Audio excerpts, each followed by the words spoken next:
अध्याय 50 श्लोक 30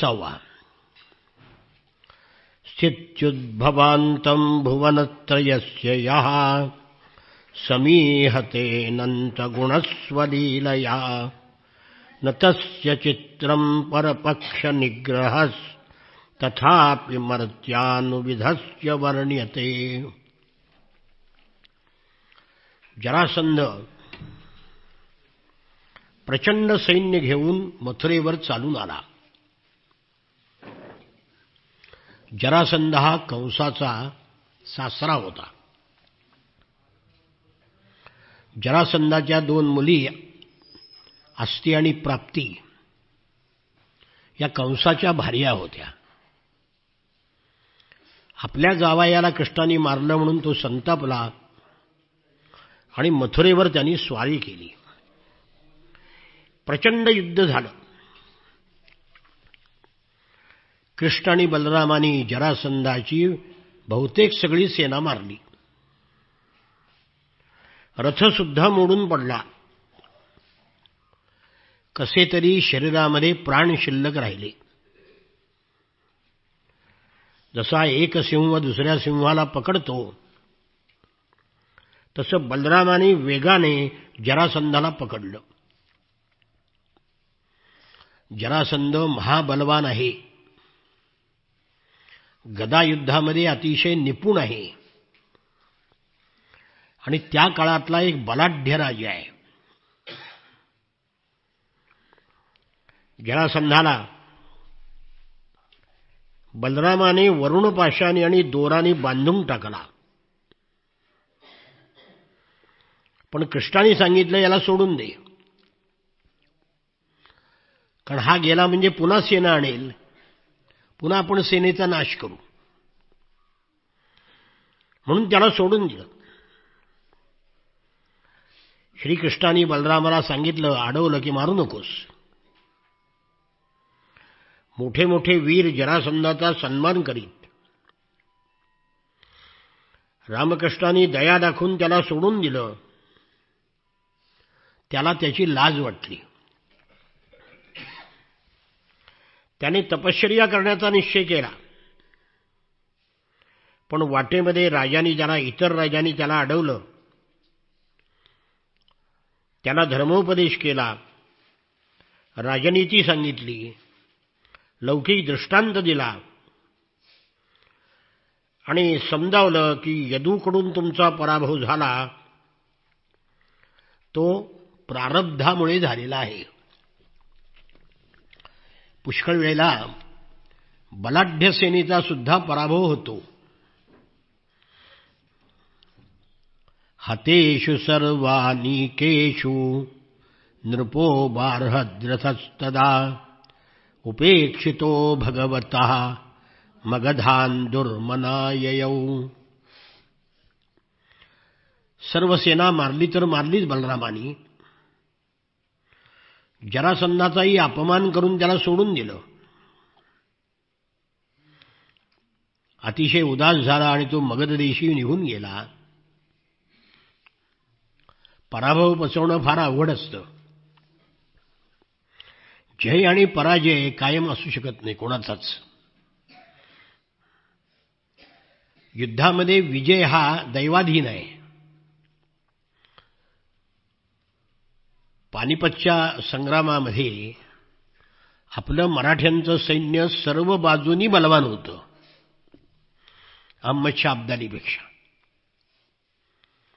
पण दुर्दैवाने पराभव झाला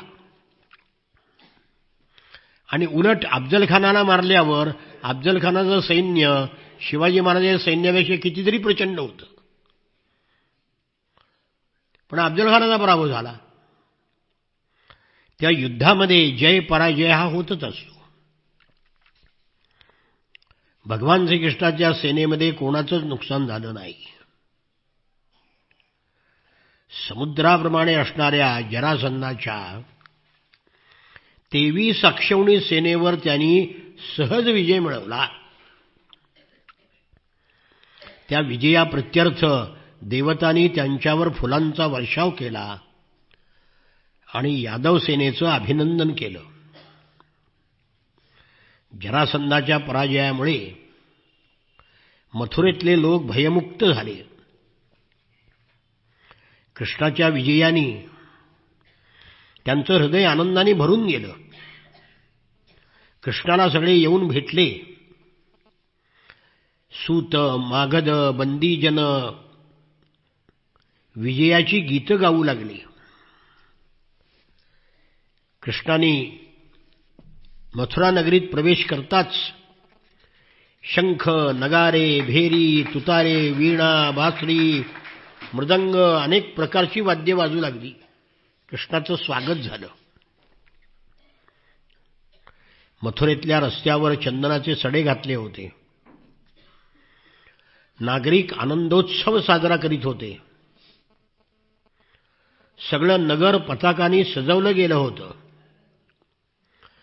ब्राह्मणाचे वेदघोष घुमत होते. जिकडे तिकडे मंगलमय अशी तोरणं बांधलेली होती. ज्यावेळी श्रीकृष्ण नगरामध्ये प्रवेश करीत होते त्यावेळी नगरातल्या स्त्रिया प्रेम आणि उत्कंठा भरलेल्या नेत्रांनी त्याला निहाळीत होत्या. त्याच्यावर फुले, दही, अक्षदा, अंकुर उधळत होत्या. श्रीकृष्णाने रणभूमीवरून अपरंपार धन आणलं होतं. प्रत्येक वीराच्या अंगावर जे दागिने होते ते सगळे काढून त्याचं धन आणलं होतं ना, आणि ते उग्रसेनाला अर्पण केलं. कारण राजा उग्रसेन आहे. अशा वेळेला 17 वेळा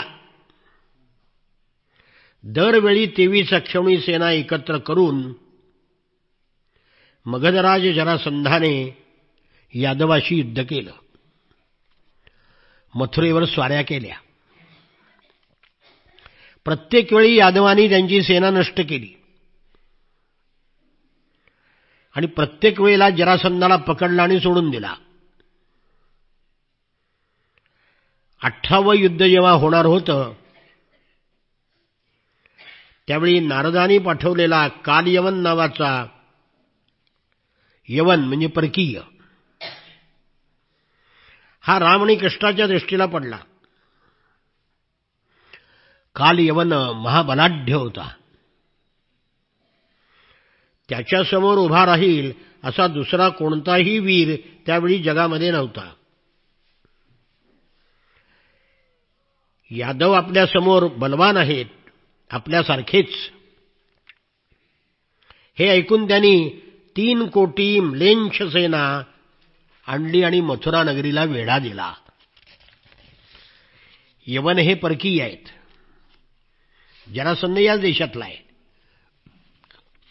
म्लेच्छ ज्यांना म्हटलंय ती परकीय आहेत. कृष्ण आणि बलरामाने विचार केला. दोन्ही बाजूनी संकट आले. एका बाजूनी जरासंध आणि एका बाजूनी कालयवन. एका बाजूनी बलशाली यवनाने आपल्याला घेरलं आहे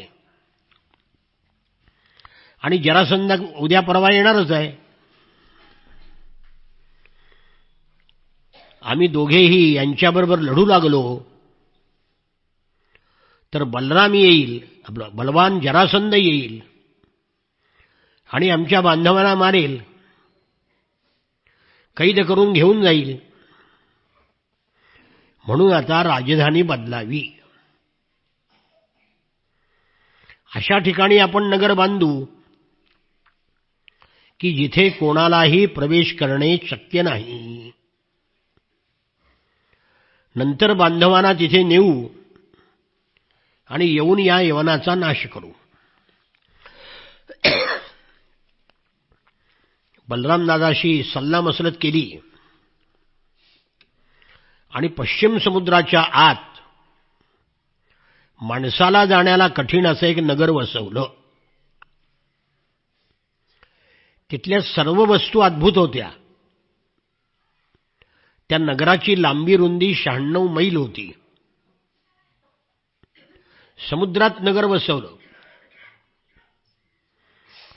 त्या नगरामध्ये विश्वकर्म्याचे वास्तुज्ञान, शिल्पकलेचं नैपुण्य प्रगट झालं होतं.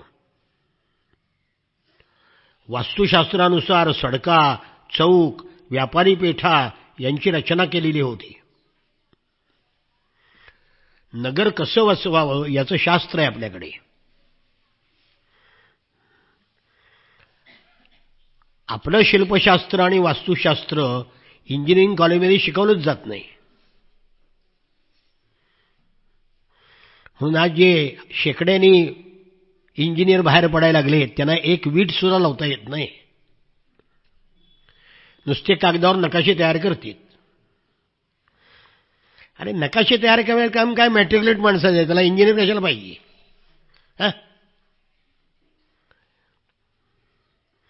आमच्या नगरपालिकेमध्ये एक नकाशा तयार करणारी एक गृहस्थ होती पूर्वीची, साधी मॅट्रिक होती, पण मोठमोठे आर्किटेक्ट त्यांच्याकडे नकाशे करून घेत होते, इतके तज्ज्ञ होते ते. त्या नगररचना कशी असावी याचं आपल्याकडे शास्त्र आहे. त्याप्रमाणे द्वारका बनवली, पेठा बनवल्या, सडका, चौक, देववृक्ष आणि वेली असलेली उद्यानं, वैशिष्ट्यपूर्ण उपवनांनी युक्त असं ते नगर होतं. सोन्याची शिखरे असलेले स्फटिकांच्या गच्च्या, गगनचुंबी गोपुरं यांनी ते सुंदर दिसत होतं. धान्य ठेवण्यासाठी चांदी पितळेची गोदामं बनवलेली होती. महाल सोन्याचे होते, त्यावर सुवर्ण कलश बसवलेले होते. शिखरं रत्नाची होती, फरशी पाचूची बांधलेली होती. त्या नगरामध्ये वास्तुदेवतेचं मंदिर होतं. घराला सज्जे होते. चारी वर्णाचे लोक तेथे राहणार होते. तसेच यादवांचे महालही उठून दिसत होते. ती नगरी बनवल्यावर इंद्रानी सुधर्मा नावाची सभा आणि पारिजात वृक्ष पाठवला. त्यामुळे ती जी सुधर्मा सभा होती त्यात बसल्यानंतर मनुष्याच्या मनाला राग, द्वेष, दुःख स्पर्श सुद्धा करत नव्हतं. ज्याचा एक कान काळा आहे आणि एक पांढरा आहे असे मनोवेगाने धावणारे पांढरे घोडे वरुणाने पाठवले. धनपती कुबेराने 8 निधी पाठवले. लोकपालाने स्वतःकडची संपत्ती भगवंताकडे पाठवली. परीक्षित राजा लोकपालांना आपापली कामं करण्याकरता कृष्णाने जे जे दिलं होतं ते सर्व श्रीकृष्ण पृथ्वीवर अवतरण झाल्यावर त्यांनी कृष्णाला अर्पण केलं. आणि मग योगमायेनं मथुरेतली सगळी जनता द्वारकेमध्ये नेऊन पोचवली सुरक्षित. आणि लोक सगळे सुरक्षित गेल्यावर मग गळ्यामध्ये कमळाची माळ घालून कोणतंही शस्त्र हातामध्ये न घेता नगरातून बाहेर पडले. नगरं कशी वसवावीत याचा आदर्श द्वारका होता. आजही द्वारकेचे अवशेष हे समुद्रामध्ये सापडतात. 2 नगराचे अवशेष आहेत समुद्राचे. कुशस्थली नावाची एक नगरी जुनी आहे, ती अशी समुद्रात बुडालेली आहे. आणि दुसरं द्वारका नगरही समुद्रात बुडालं पुढे. आजही ते सापडतात अवशेष त्याचे. नगररचनेमध्ये भारतीय शिल्पशास्त्रात शास्त्रज्ञाचा हात धरेल असं जगामध्ये कोणी नाही आज सुद्धा. राजधानी कशी वसवावी याचा आदर्श. दुसरं उदाहरण विजयनगर. विजयनगरच्या भोवती 7 तट होते. वर्षानुवर्षे वेढा पडला तरी शेती सुद्धा आतच होत होती. भूकबळी जात नव्हते. अन्नधान्याचा तुटवडा कधी पडत नव्हता.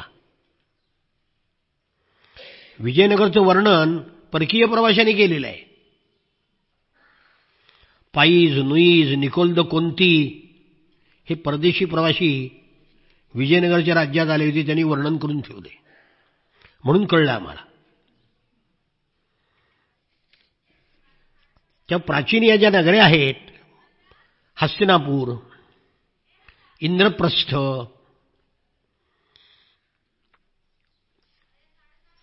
त्यानंतर भगवान द्वारकेच्या दरवाजातून बाहेर पडले. शुकाचार्य म्हणतात, तम विलोक्य विनिष्क्रांतम उज्जिहानमिवोडुपम दर्शनीयतमं श्यामं पीतकौशेयवाससं. मथुरा नगरीच्या मुख्य दरवाजातून उगवणाऱ्या चंद्राप्रमाणे बाहेर पडले. त्यांचं श्यामल शरीर अत्यंत देखणं होतं. रेशमी पीतांबर परिधान केला होता. वक्षस्थळावर श्रीवत्स लांछन शोभून दिसत होतं. गळ्यामध्ये कौस्तुभमणी झगमगत होता. लांब आणि पेलदार असे 4 हात होते. ताज्या कमळाप्रमाणे तांबूस नेत्र होते. नित्य आनंद ओसंडून वाहणारे, सुंदर गालांनी युक्त, मकराकृती कुंडल असलेले सुंदर मुखकमल पवित्र हास्याने शोभत होतं. हे सौंदर्य पाहिल्यानंतर कालयवनाचा निश्चय झाला की हा कृष्णच आहे. कारण नारदांनी त्याला वर्णन करून सांगितलं होतं. त्याला जगामध्ये युद्ध करणारा योद्धाच भेटला नाही. म्हणून नारदाला त्याने विचारलं, मी कोणाशी युद्ध करू? जा म्हणले, कृष्णाशी युद्ध कर. कसं आहे म्हणले, म्हणून नारदांनी वर्णन केलं होतं. त्या वर्णनाला अनुरूप असा सुंदर पुरुष त्यांनी पाहिला. आणि हा दुसरा कोणी असू शकत नाही. यावेळी याच्या हातामध्ये शस्त्र नाही. हा पायीच निघालाय. तेव्हा आपण सुद्धा पायी जाऊनच त्याला मारावं. म्हणून कालयवन कृष्णाच्या दिशेनं धावत होता. तेव्हा कृष्णाने तोंड फिरवलं आणि रणभूमीवरून पळून जाऊ लागले. अन्वधावन जिघृष्टुस्तम दुरापमपि योगिनाम. योग्यानाही दुर्लभ अशा भगवंताला पकडण्याकरता कालयवन मागे मागे धावू लागला. पावलोपावली स्वतःच्या हातामध्ये सापडला आहे असं त्याला वाटत होतं, पण तो लांब जात होता. जवळ आल्याचं का वाटायचं आणि लांब जायचा. पळत पळत पळत त्याला पर्वताच्या एका गुहेमध्ये नेलं. कालयवन मागे पळत होता. वारंवार ओरडत होता, पलायनं यदुकुले जातस्य तव नोचितम् इति क्षिपन्ननुगतो नैनं प्रापाहता शुभाः. अरे, यादवाच्या वंशामध्ये जन्माला आलेल्या तुला पळून जाणं शोभत नाही. असं टाकून टाकून बोलत, मागे मागे पळत त्याला कृष्ण काही सापडेना. कारण त्याची पापं अजून नष्ट झाली नव्हती. म्हणून भगवंताला तो पकडू शकला नाही. वेळ प्रसंगी शत्रूला मारायला युद्धातून पळून सुद्धा जावं लागतं. ही रणनीती आहे. भगवान श्रीकृष्णाच्या रणनीतीप्रमाणे वागणारा इतिहासामध्ये दुसरा एकच राजा झाला, छत्रपती शिवाजी महाराज. अनेक वेळा पळून गेलेत युद्धातून. युद्ध अनुकूल असेल तर युद्ध करावं, नाही तर पळून जावं. आणि राजपूत लोक रणांगणावर मेल्यामुळं नष्ट झाले ना, मूर्खासारखी. केव्हा पळून जायचं आणि केव्हा स्वारी करायची हे कळलं पाहिजे ना. युद्धामध्ये डावपेच असतात.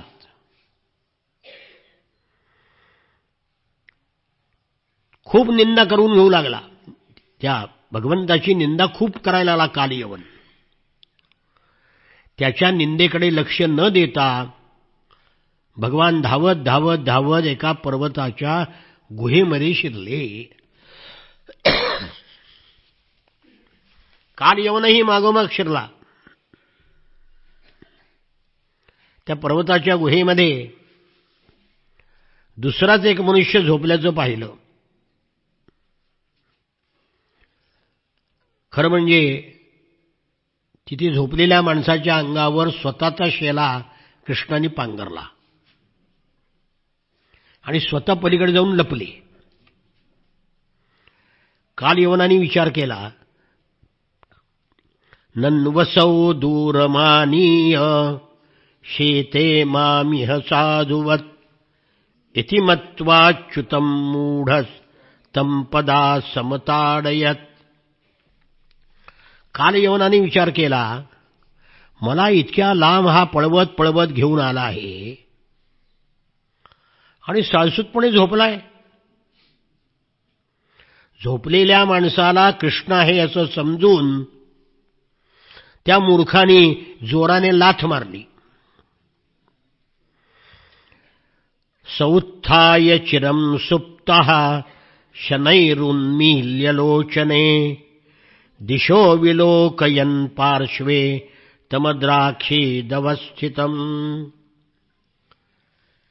अनेक दिवसापासून झोपलेला तो मनुष्य लाथेच्या तडाख्याने जागा झाला. हळूहळू हळूहळू त्याने आपले डोळे उघडले आणि त्याला जवळच कालयवन दिसला. परीक्षित राजा, सतावत्तस्य रुष्टस्य दृष्टिपातेन भारत देहजानिग्निना दग्धो भस्मसात अभवत् क्षणात. रागावलेल्या त्याची दृष्टी कालयवनाच्या शरीरावर पडली, मात्र ते शरीर पेटलं, प्रज्वलित झालं आणि क्षणात जळून भस्म झालं.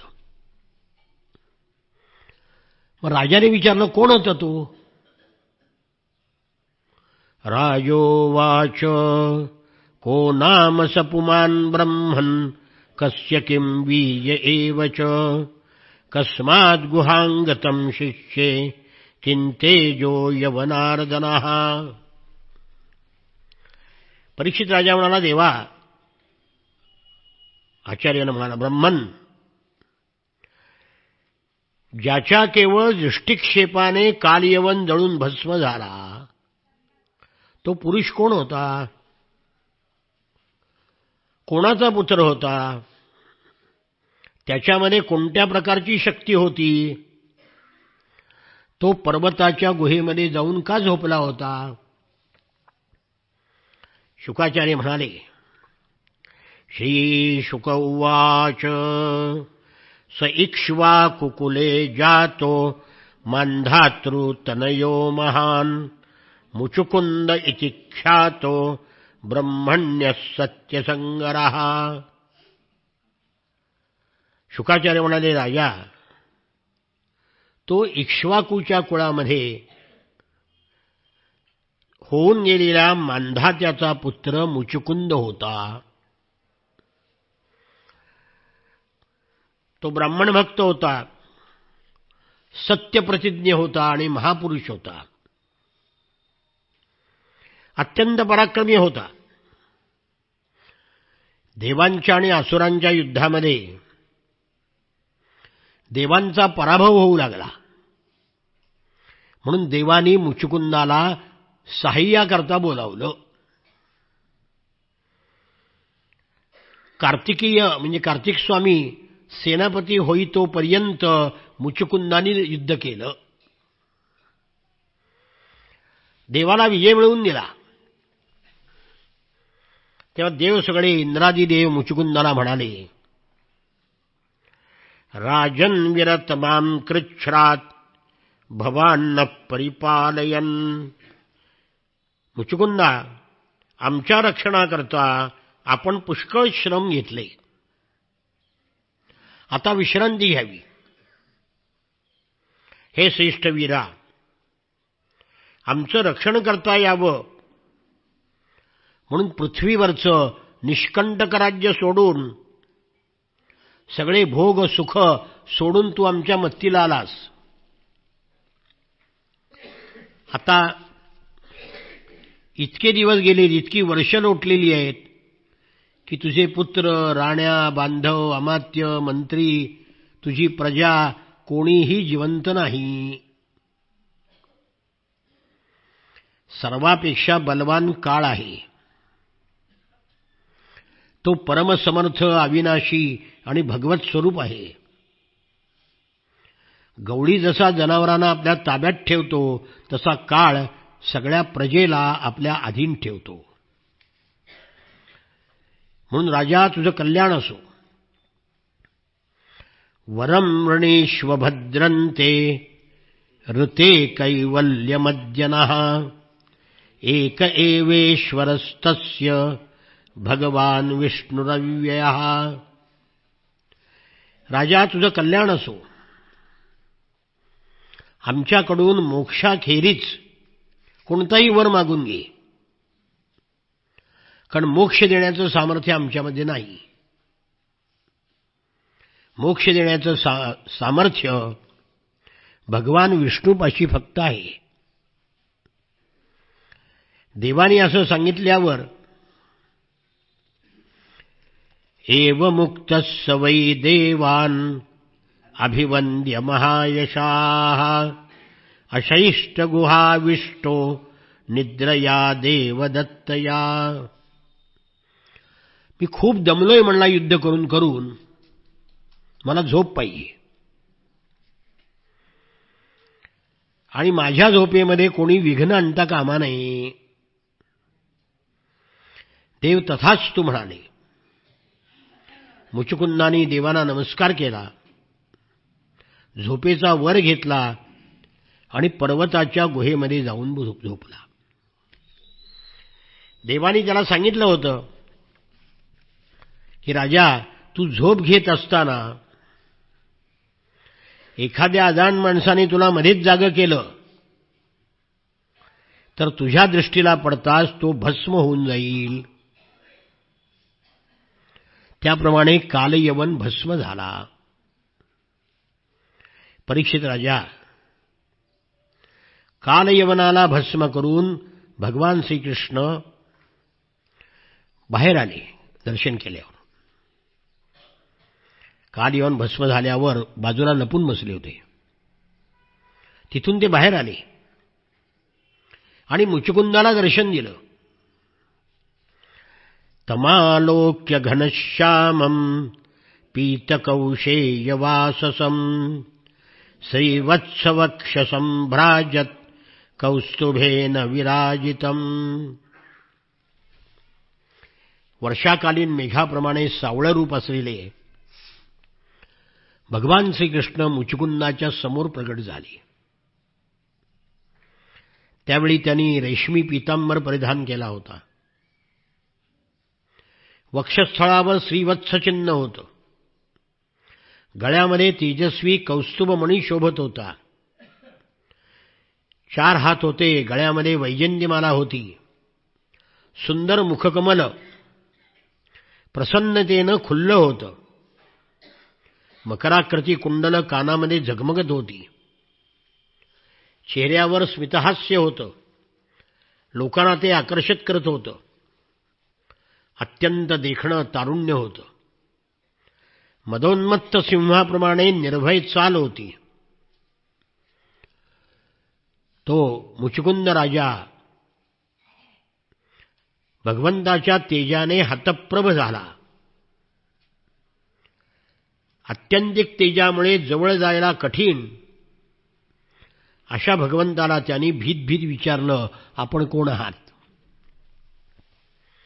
मुचुकुंद उवाच को भवानिह संप्राप्तो विपिने गिरिगौहरे पद्भ्यां पद्मपलाशाभ्यां विचरस्युरुकंटके. आपण कोण आहात? काट्याकुटांनी भरलेल्या या निबिडी जंगलामध्ये आपण कमलाप्रमाणे कोमल असलेल्या चरणांनी का हिंडत आहात? या पर्वताच्या गुहेमध्ये येण्याचा आपला हेतू काय? आपण तेजस्वी पुरुषांचे मूर्तिमंत तेज आहात.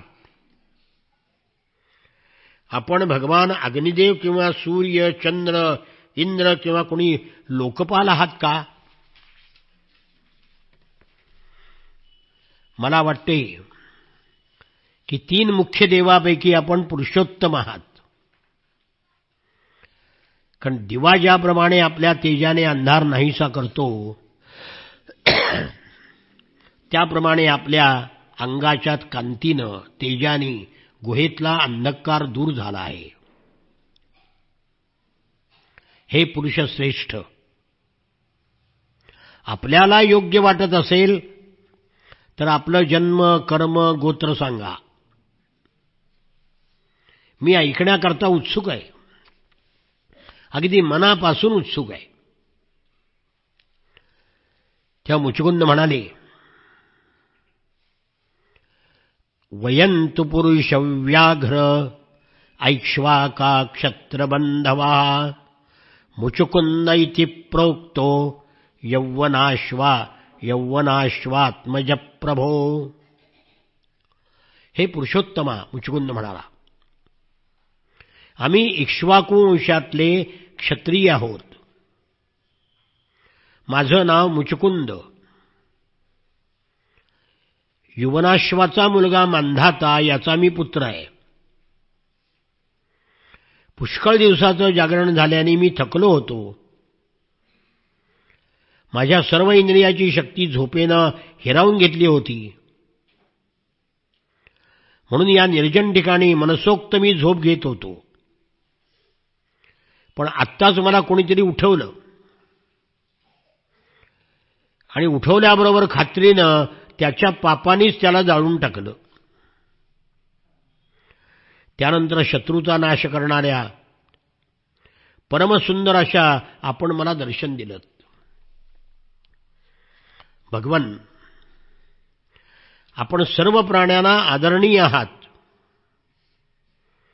आपल्या असह्य तेजाने माझी शक्ती क्षीण झाली आहे. आपलं तेज इतकं असह्य आहे की फार वेळ मी आपल्याकडे पाहू शकत नाही. मुचुकुंद असं बोलल्यावर भगवान मेघाप्रमाणे ध्वनी असलेल्या गंभीर वाणीने त्याला म्हणाले, श्री भगवान उवाच जन्मकर्माभिधानानि सन्ति मेंग सहस्रशः न शक्यन्तेऽनुसंख्यातुम् अनंतत्वान्मयापि. मुचुकुंदा, माझे जन्म, कर्म, नाम हजारो आहेत. मी अनंत असल्याने माझी गणती कोणी करू शकत नाही. एखादा पुरुष आपल्या जन्मामध्ये पृथ्वीवरच्या धुळीचे कण मोजू शकेल, पण माझं वर्णन करू शकणार नाही. माझ्या नावाची कधीही गणती करणार नाही. श्रेष्ठ ऋषी सुद्धा माझे तिन्ही काळातील जन्म, कर्म याचं वर्णन करतात, पण त्यांनाही माझा अंत लागलेला नाही. तरी सुद्धा मुचुकुंद राजा, या जन्मातलं नाव तुला सांगतो मी. धर्माचं रक्षण करण्याकरता, भारभूत झालेल्या जुलमी राजांचा नाश करण्याकरता ब्रह्मदेवानी मला प्रार्थना केली होती. म्हणून मी यदुवंशामध्ये वसुदेवाच्या घरी अवतार धारण केला. मी वसुदेवाचा पुत्र असल्यामुळे लोक मला वासुदेव म्हणतात. आत्तापर्यंत मी कंसाचे सहाय्यक, कालनेमी, प्रलंब अशा अनेक राक्षसांचा संहार केला आहे. हा कालयवन तुमची दृष्टी पडल्यावर नष्ट झाला. हे राजन, तोच मी तुझ्यावर कृपा करण्याकरता या गुहेत आलो. कारण पूर्वी तू माझी खूप मोठी आराधना केली होतीस, म्हणून तुला दर्शन दिलं. तेव्हा हे राजर्षे, वरान् वृणीश्वराजर्षे सर्वान् कामान् ददामि ते, मां प्रपन्नो जनः कश्चित् न भूयोर्हति शोचितुम्. हे राजर्षे मुचुकुंदा, वर माग, तुझ्या सगळ्या इच्छा मी पूर्ण करीन. जो पुरुष मला शरण येतो त्याला पुन्हा शोक होत नाही. शुकाचार्य म्हणतात, भगवान श्रीकृष्णांनी जेव्हा मुचुकुंदाला असं सांगितलं तेव्हा मुचुकुंदाला गर्ग ऋषीच्या वाणीचं स्मरण झालं आणि ओळखलं की हे भगवान नारायण आहेत. आनंदाने भगवंताच्या चरणाला प्रणाम केला आणि भगवंताची स्तुती केली. मुचुकुंद उवाच विमोहितोऽयं जन ईश मायया त्वदीयया त्वां भजत्यनर्थदृक् सुखाय दुःख प्रभवेषु सज्जते गृहेषु योषित पुरुषश्च वंचितः. मुचुकुंद म्हणाला, हे प्रभो, या जगातले सगळे प्राणी आपल्या मायेनं मोहित झालेले आहेत. आपल्याला न भजल्याने अनर्थ होतो हे जाणूनही ते आपलं भजन करीत नाहीत. सुखासाठी सर्व दुःखाचं मूळ असलेल्या घरादारामध्ये ते आसक्त होतात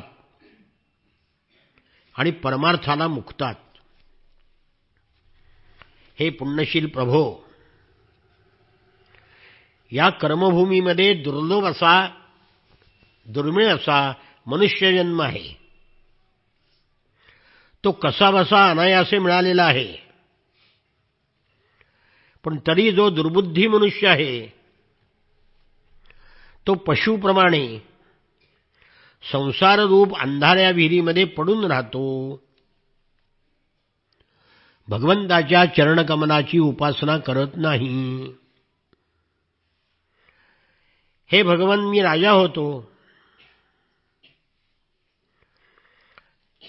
राज्यलक्ष्मीच्या गर्वाने उन्मत्त झालेल्या, शरीरालाच आत्मा समजणाऱ्या, पुत्र पत्नी खजिना आणि पृथ्वीच्या लोभामध्ये गुंतलेल्या, त्यांचीच अखंड चिंता वाहणाऱ्या माझ्या आयुष्याचा काळ सगळा देवा व्यर्थ गेला. मातीचा घडा किंवा भिंतीप्रमाणे असलेले हे शरीर, यालाच मी राजा समजत होतो. अशा प्रकारे मदांध होऊन आपली पर्वा न करता रथ, हत्ती, घोडे, पायदळ, सेनापती यांना बरोबर घेऊन पृथ्वीवर मी इकडे तिकडे हिंडत होतो. निरनिराळ्या कार्यांच्या चिंतेनं बेसावध असलेल्या विषयासक्त लोभी माणसाला नित्य सावध करणारे कालरूप आपण आहात. आपण नित्य सावध आहात, मनुष्य बेसावध आहे. जसा बेसावध उंदराला साप पकडतो तसं बेसावध प्राण्याला काळरूप साप पकडतो. जे आधी सोन्याच्या रथावर मोठमोठ्या हत्तीवर बसून जात होते, स्वतःला राजा म्हणवित होते, तेच त्यांचं शरीर आपल्या अटळ काळामुळे विष्ठा, किडे आणि राखेचा ढीग झाला. हे प्रभो, ज्याने सर्व दिशावर विजय प्राप्त केला आहे,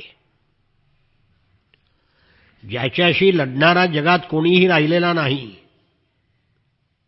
जो श्रेष्ठ सिंहासनावर बसला आहे, बरोबरीचे राजे ज्याच्या चरणावर नम्र होतात, तोच पुरुष जेव्हा स्त्रियाकडे विषयसुख भोगण्याकरता येतो तेव्हा तिच्या हातचं खेळणं बनतो.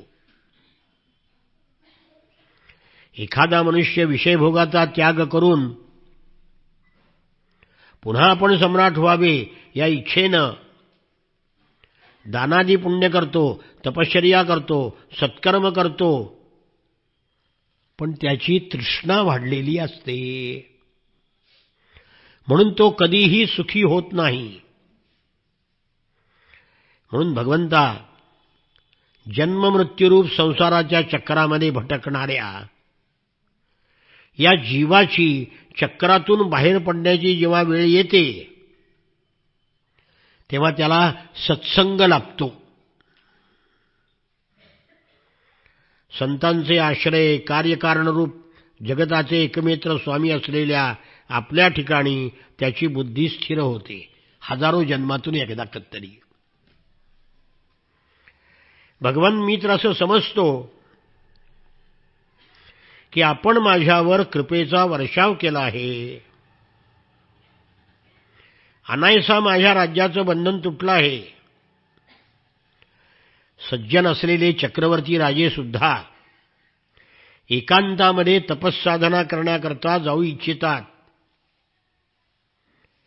तेही त्याच अनुग्रहाची प्रार्थना करीत असतात. तुम्ही देवा वर माग म्हणालात,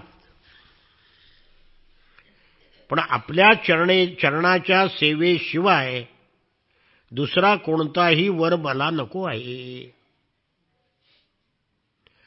न कामयेन्यं तव पादसेवनात् अकिंचन प्रार्थ्यतमाद्वरं विभो आराध्यकस्त्वां ह्यपवर्गतं हरे वृणीत आर्यो वरमात्मबंधनम. अनासक्त लोक सुद्धा तुझ्या चरणकमलाचीच प्रार्थना करतात. मोक्ष देणाऱ्या भगवंता, आपली आराधना करून कोणता शहाणा मनुष्य संसारातील विषय मागून घेईल. भगवान, सत्व रज आणि तमोगुणाशी संबंध ठेवणाऱ्या सर्व कामना सोडून मी फक्त मायेशी किंचित संबंध नसलेल्या, गुणातीत असलेल्या अद्वितीय चित्स्वरूप परमपुरुष अशा आपणाला शरण आलो आहे.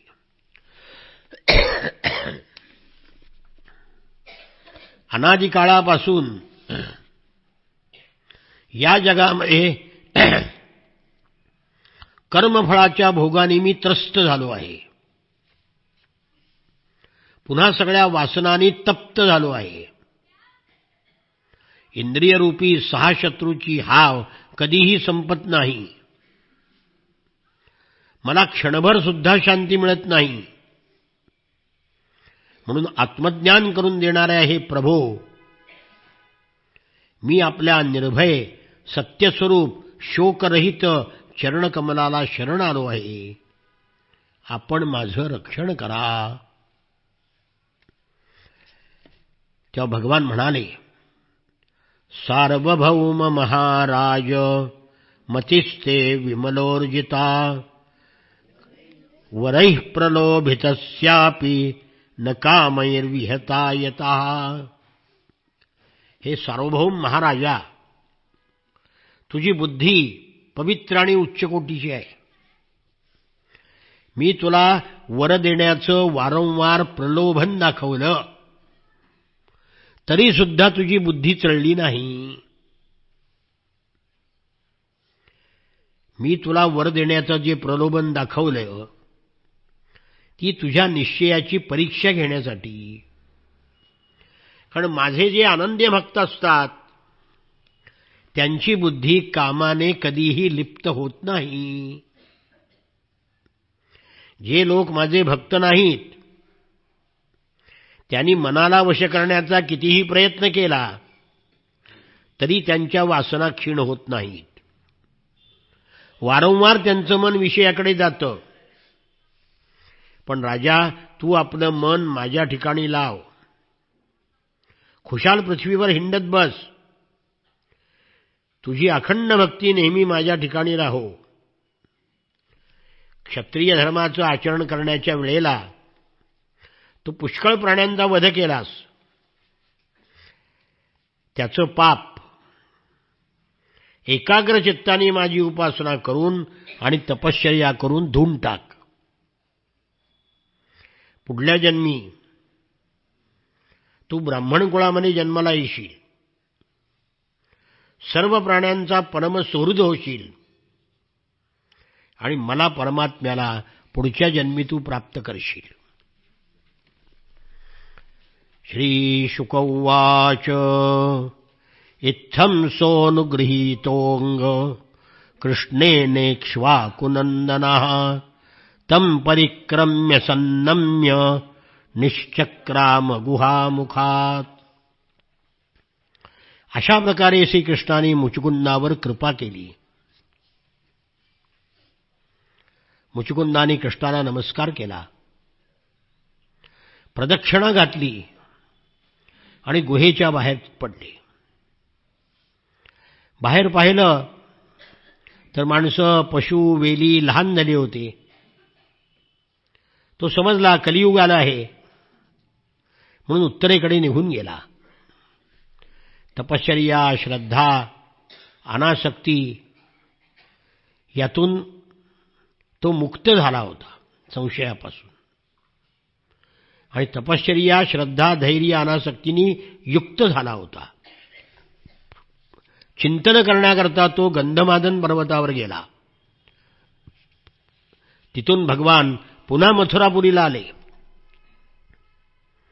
कालयवनाच्या सेनेने अजून वेढा दिलेलाच होता. त्यांनी कालयवनाच्या सेनेचा संहार केला आणि सगळं धन द्वारकेला घेऊन गेले. श्रीकृष्णाची माणसं बैलावर, उंटावर धन लादून नेऊ लागले. तेव्हा मगधराज जरासंध पुन्हा 23 अक्षौणी सेना घेऊन आला. शत्रुसेनेचा प्रचंड वेग पाहून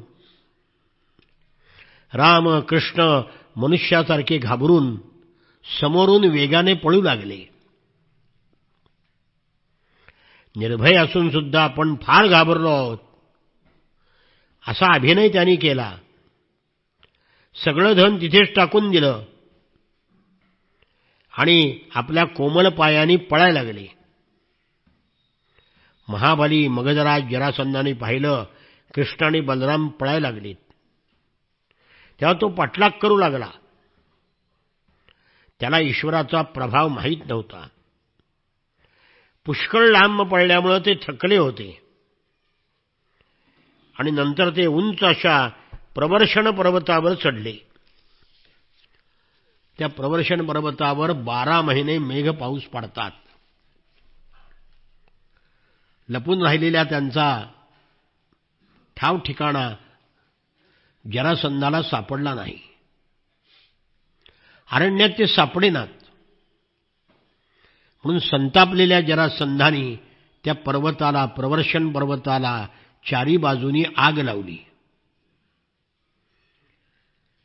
तो पर्वत 44 कोस उंच होता. त्याच्या दुसऱ्या बाजूला जाऊन कृष्ण बलरामाने कड्यावरून जमिनीवर उडी टाकली आणि जरासंधाला किंवा त्याच्या सैन्याला न दिसता भगवान तिथून निघाले आणि समुद्राने वेढलेल्या द्वारकापुरीला जाऊन पोहोचले. स्वपुरम पुनरायातौ समुद्र परिखाम नृप. जरासंधाला वाटलं की प्रवर्षण पर्वतावर जंगलाला जी आग लागलेली आहे त्यामध्ये ते जळून मेले. मग प्रचंड सेना आपली माघारी फिरवून तो मगध देशाकडे आला. हा नरताधिपती श्रीमान रैवतो रेवतीं सुतां ब्रह्मणाचोदित प्रादाद बलायेती पुरोदितम. शुकाचार्य म्हणतात की परीक्षित राजा तुला मी आधीच सांगितलंय की अनर्त देशाचा राजा रैवत याला रेवती नावाची कन्या होती. तिला कोणता वर नियोजित केला आहे हे विचारण्याकरता तो सत्यलोकाला ब्रह्मदेवाकडे गेला. आणि तो सगळ्यांच्या गाठी मारतो ना, मग त्यालाच विचारू म्हणले कोणाशी गाठ मारली सांग, त्याला देऊन टाकतो मी. तिथे गंधर्वाचं गायन चाललं होतं म्हणून थोडा वेळ थांबला. संपल्यावर ब्रह्मदेवाला विनंती केली की मी माझ्या मुलीला स्थळ विचारायला आलोय. तेवढे सत्यलोकामध्ये तू काही क्षण थांबलास तेवढ्यात पृथ्वीवर युग लोटून गेलेली आहेत. तू येताना जे राजे कोणी होते त्यांचा वंश सुद्धा शिल्लक नाही. असं कर म्हणले. अनंत असलेल्या शेषाचा अवतार बलराम हा यदुकुलामध्ये आहे, त्याला ही कन्या दे. म्हणून ब्रह्मणा चोदित प्रादाद, ब्रह्मदेवानी प्रेरणा केल्यावरून रेवती नावाच्या कन्येचा विवाह ब्रह्मदेवाच्या प्रेरणेनं बलरामाशी लावून दिला. ही कथा मागे येऊन गेली आहे. पण रुक्मिणी स्वयंवराच्या अगोदर थोरल्या भावाची कथा आठवण करून द्यावी लागते म्हणून एक श्लोक सांगितलाय. भगवानपि गोविंद उपये मे कुरुद्वः वैदर्भीं भीष्मकसुतां श्रियो मात्रां स्वयंवरे. इथून आता रुक्मिणी स्वयंवराची कथा सुरू होतीये.